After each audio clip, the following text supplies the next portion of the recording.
10টা বেজে গেল, রেজাল্টের নাম্বারটা দেখ তো। আসলে কিন্তু মিষ্টি লাগবে। তোদের অ্যাডমিটের নাম্বারগুলো বল।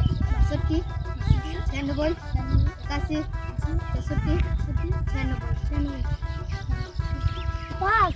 খেলা আজকে পার্টি দেবো 2 কেজি মুরগি। আমি পরীক্ষা দিইনি, আমার তো আগে দেখতো তোর পাস তো রে। দেখ আমি পরীক্ষা না দিয়েই পাস, তাহলে পরীক্ষা দিলে কি হতো? না না, তোর সঙ্গে বসে থাকবে না, এই মাঝে না বসে থাকলে আমার কাছে না, এখানে খবরের কাগজের লোক আসবে, আমার ছবিটা দিতে হবে। বন্ধু সবারই যাবি, আমারটা একবার দেখ তো দেখি। অ্যাডমিটের নাম্বারটা বল।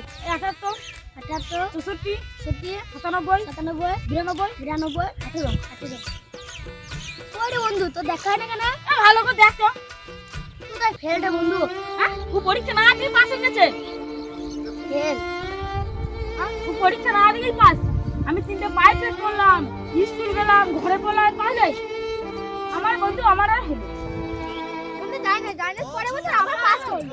ফার্স্ট তো আবার পরে বছর পাস করবি রে। তোরাই পাস থাক, আমারও হলো না। ওরা বাড়ি করবে, গাড়ি করবে, বিয়া করবে, আমার আর কিছু হলো না। আমি রাজমিস্ত্রি লেবার হয়ে থেকে গেলাম।